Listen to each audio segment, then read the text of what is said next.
You are so funny. You are a খুনি। খুনি?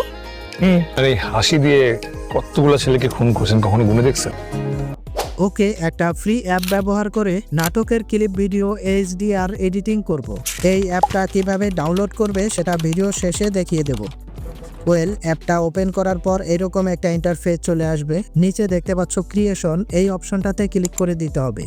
এরকম একটা ইন্টারফেসে নিয়ে আসা হবে। এবার এখান থেকে স্টার্ট ক্রিয়েটিং, এই অপশনটাতে ক্লিক করে দিতে হবে। এখানে ভিডিওর অ্যাসপেক্ট রেশিও, ভিডিও রেজুলেশন আর ফ্রেম রেট সেট করে নিতে হবে। ওকে, আমি এখান থেকে শর্ট ভিডিওর জন্য টিকটক সাইজটা সিলেক্ট করে নেব। তারপর রেজুলেশন, ভিডিওর রেজুলেশন 180 রাখবো। 180 রেজুলেশনের জন্য ফ্রেম রেট 30 রাখবো। এবার এখান থেকে নিউ প্রজেক্টে ক্লিক করে ভিডিওর জন্য একটা প্রজেক্ট ক্রিয়েট করে নেব। এরপর ভিডিও এডিটিং করার মূল ইন্টারফেস চলে আসবে। প্রথমে যেই ভিডিওটা এডিটিং করব সেই ভিডিওটাকে এখানে ইম্পোর্ট করে নিতে হবে। ভিডিও ইম্পোর্ট করার জন্য গ্রিন লাইনের এই ম্যাটেরিয়ালস অপশনে যদি তুমি ক্লিক করে দাও তাহলে তোমার ফোনের গ্যালারি ওপেন হয়ে যাবে।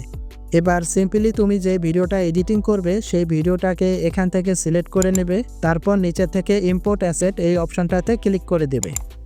ওকে, এরকম তোমার ভিডিওটা এখানে ইম্পোর্ট হয়ে যাবে। এবার এই ভিডিওটাকে এডিটিং করে চোখ ধাঁধানো এইচডিআর ভিডিও তৈরি করব। ভিডিওটা স্কিপ না করে পুরো ভিডিওটা মনোযোগের সাথে দেখতে থাকো। ওকে, এবার নিচের থেকে ডাবল স্টার এফএক্স এই অপশনটাতে যদি ক্লিক করি তাহলে এখানে অসংখ্য ভিডিও ইফেক্ট চলে আসবে, তবে এগুলো ব্যবহার করব না। এখানে উপরে দেখতে পাচ্ছ ফর ইউ, এই অপশনটাতে আবারও ক্লিক করে দেব। তাহলে এখানে দেখতে পাচ্ছ এইচডিআর এই ভিডিও ইফেক্টটা চলে আসবে। ভিডিওতে অ্যাপ্লাই করার জন্য এই ইফেক্টটার মধ্যে শুধু একটা ক্লিক করে দিতে হবে। সঙ্গে সঙ্গে ভিডিওটা 4K এইচডিআর ভিডিওতে কনভার্ট হয়ে যাবে। তবে তুমি চাইলে তোমার প্রয়োজন মতো আরও কাস্টমাইজ করে নিতে পারবে। কাস্টমাইজ করার জন্য ইফেক্ট অপশনটার মধ্যে আরও একটা ক্লিক করে দিতে হবে। তারপরে এরকম একটা ইন্টারফেস চলে আসবে। ওকে, এখানে দুইটা অপশন পেয়ে যাবে। প্রথমটা হচ্ছে ইন্টেন্সিটি আর দ্বিতীয়টা হচ্ছে এক্সপোজ। প্রথমে ইন্টেন্সিটি অপশনটা সিলেক্ট করব আর এটা 60% করা আছে, এটাকে বাড়িয়ে 70% করে নেব। তারপর এক্সপোজ অপশনটাকে বাড়িয়ে 80% করে নেব। তুমি তোমার ভিডিওর প্রয়োজন মতো আরেকটু বাড়িয়ে অথবা কমিয়ে নিতে পারো। তারপর উপরে দেখতে পাচ্ছ বিভিন্ন কালার, এগুলো তোমার ভিডিওতে অ্যাপ্লাই করতে পারবে। Black, red, yellow, blue colour, green colour, তুমি এখান থেকে যে কোনো কালার তোমার ভিডিওতে অ্যাপ্লাই করতে পারবে। ওকে, আমি এই ভিডিওটাতে অরিজিনাল কালারটাই রেখে দেব। এখন জাস্ট এই কালার ইফেক্ট লেয়ারটাকে ধরে পুরো ভিডিও পর্যন্ত টেনে দিতে হবে।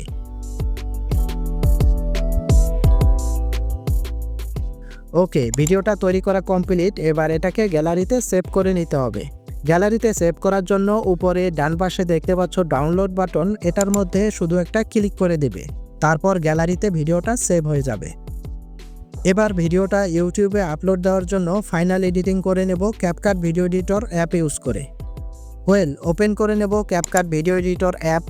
তারপর এখান থেকে নিউ প্রজেক্টে ক্লিক করে দেব। তাহলে ফোনের গ্যালারি ওপেন হয়ে যাবে।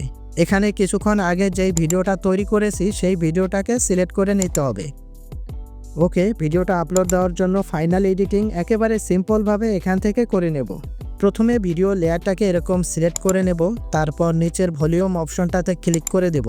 ভিডিওর অরিজিনাল ভলিউম কমিয়ে 50%-এর আশেপাশে রেখে দিলেই চলবে।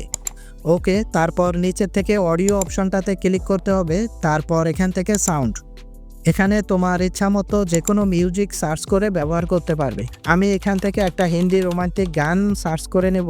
তুমি যে কোনো গান এখান থেকে সার্চ করে নিতে পারবে। ওকে, এখান থেকে এই গানটা আমার ভিডিওতে ইউজ করব। এই গানটার মধ্যে ক্লিক করে এবার এখান থেকে অ্যাড করে নেব। গানের লেয়ারটাকে এরকম সিলেক্ট করে নিচে থেকে ভলিউম অপশনটাতে ক্লিক করে দিতে হবে। এবার এই ব্যাকগ্রাউন্ড মিউজিকের জন্য ভলিউম 50% করে নিলেই চলবে। তারপর এটাকে সেভ করে নেব। ওকে, এই ভিডিওটা পুরোপুরি রেডি। এবার এটাকে গ্যালারিতে এক্সপোর্ট করে নিতে হবে। এক্সপোর্ট করার জন্য উপর থেকে এক্সপোর্ট বাটনে ক্লিক করে দেবে। ব্যাস, এটা গ্যালারিতে সেভ হয়ে যাবে। সবশেষে তুমি এইরকম একটা অসাধারণ ভিডিও তৈরি করে ফেলবে। তারপর জাস্ট এটাকে তুমি ইউটিউব অথবা ফেসবুকে আপলোড করে দেবে। প্রথমে আমি এই ব্লার অ্যাপটা ব্যবহার করে ভিডিও এইচডিআর তৈরি করেছি। এই অ্যাপটা ডাউনলোড করার জন্য প্লে স্টোর ওপেন করে নেবে। তারপর সার্চ বারে ক্লিক করবে আর এখানে লিখবে BLURR। এটাকে সার্চ করে দিলেই অ্যাপটা চলে আসবে। এটাকে জাস্ট এখান থেকে ইনস্টল করে নেবে। আজকের ভিডিওটা এই পর্যন্তই। দেখা হচ্ছে পরবর্তী ভিডিওতে। সেই পর্যন্ত ভালো থাকবে আর অবশ্যই সাবস্ক্রাইব করে রাখবে টেক গ্যালারি।